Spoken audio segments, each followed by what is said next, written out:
Students, आज हम class 6 की एक्सरसाइज 5.2 का क्वेश्चन नंबर 6 और क्वेश्चन नंबर 7 करेंगे। हमारा क्वेश्चन नंबर 6 है, आप कितने समकोण घूम जाएंगे यदि आप प्रारंभ में पहला भाग है दक्षिण की ओर देख रहे हों और घड़ी की दिशा में पश्चिम की ओर घूम जाएं। हमने पांचवें क्वेश्चन में भी दिशाओं का किया था।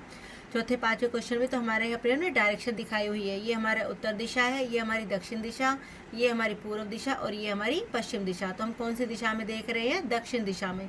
तो हम यहाँ पर हैं और हमें कहाँ घूमना है? पश्चिम की ओर। तो हम यहाँ पर घड़ी की दिशा में ऐसे घूमेंगे तो हम ये आ गया हमारा पश्चिम दिशा। तो हम कितने समकोण घूमे हैं? एक समकोण। तो हमने लिख दिया हम एक समकोण घूम जाएंगे। अगला है हमारा क्वेश्चन 6 का बी पार्ट। हम उत्तर की ओर देख रहे हों और घड़ी की विपरीत दिशा में पूर्व की ओर घूम जाएं।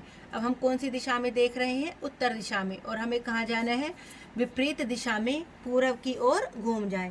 अब घड़ी की दिशा में नहीं कहना, घड़ी की दिशा में होता तो हम कैसे चलते? ऐसे। लेकिन हमसे क्या कह रहा है? विपरीत दिशा में, यानी हमें उल्टी डायरेक्शन में चलना है। अब हमारी घड़ी उल्टी डायरेक्शन में हमें चलानी है, तो हम उल्टी डायरेक्शन में हम यहाँ पर पूरब के पास आ गए। तो हम कितने स्टेप्स चले? हम एक समकोण, दो समकोण और तीन समकोण। तो हम कितने समकोण घूम गए? तीन समकोण घूम जाएंगे। अगला है हमारा, हम पश्चिम की ओर देख रहे हो और पश्चिम की ओर ही घूम जाएं। अब हम पश्चिम में हैं और वापस हम पश्चिम की ओर ही वापस आ रहे हैं। तो चाहे हम घड़ी की दिशा में चलें, चाहे हम घड़ी की विपरीत दिशा में चलें, यदि हम वापस उसी डायरेक्शन में आते हैं तो हम कितने समकोण घूम जाएंगे? चार समकोण घूम जाएंगे।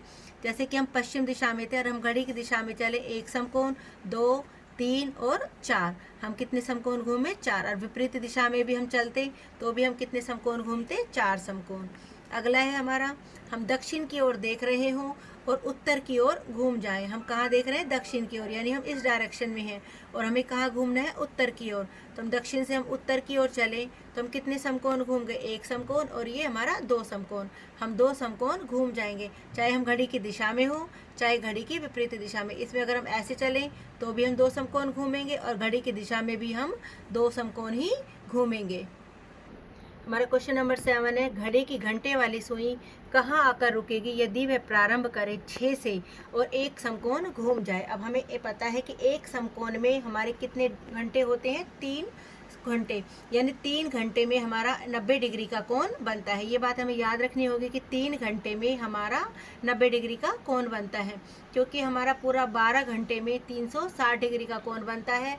तो एक घंटे में हमारा 30 डिग्री का कोण बनेगा। तो 6 से हमारी घड़ी की सुई शुरू हुई थी तो 3 घंटे हमारे कहाँ पर होंगे? 6 से 7, 7 से 8, 8 से 9। तो यानी हमारी घड़ी की सुई कहाँ पर आकर रुकेगी? 9 पर। अगला कह रहा है हमारा 8 से और दो समकोण घूम जाए। अब अभी हमने बताया कि 3 घंटे में एक समकोण, तो दो समकोण के लिए कितने घंटे होने चाहिए हमारे? 6 घंटे। तो 8 से हम 6 घंटे गिन लेंगे। 8 से 9, 9 से 10, 10 से 11, 11 से 12, 12 से 1 और 1 से 2। तो हमारा 2 पर आकर रुक जाएगी।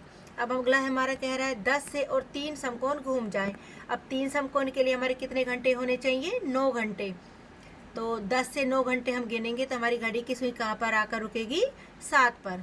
अगला हमसे कह रहा है 7 से और 2 ऋजु कोण घूम जाए। अब एक ऋजु कोण में होता है 180 डिग्री का कोण और 2 ऋजु कोण में हो जाएंगे हमारे 360 डिग्री का कोण। अब 360 डिग्री का मतलब होता है पूरा एक चक्कर, यानी घूर्णन।